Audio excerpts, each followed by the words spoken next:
तो डीजे वाले हैं साहब, लड़की के पीछे नहीं, हम रिमिक्सिंग के पीछे भागते हैं। 1 2 3 4 Yeah! Mixed by DJ Pawan Raj.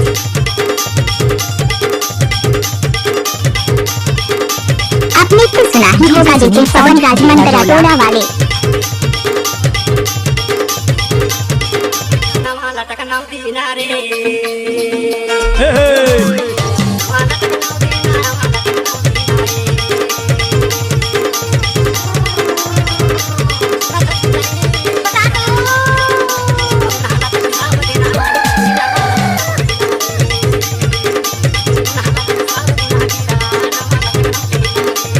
DJ Pawan exclusive.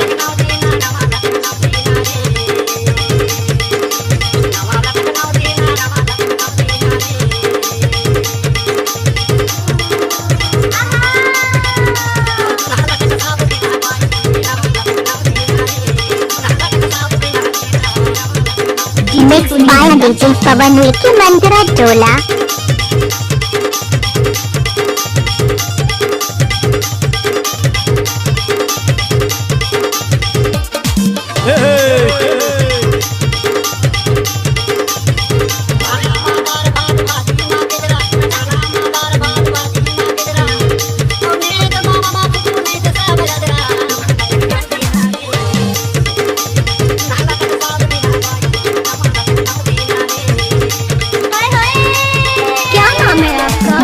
DJ Pawan Raj.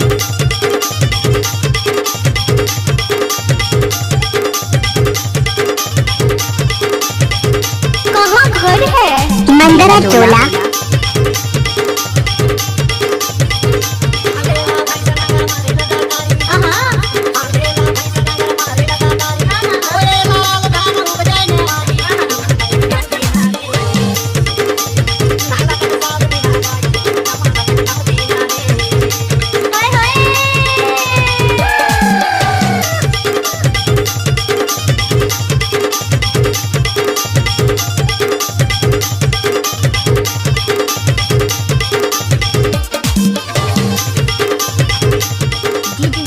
DJ Pawan exclusive.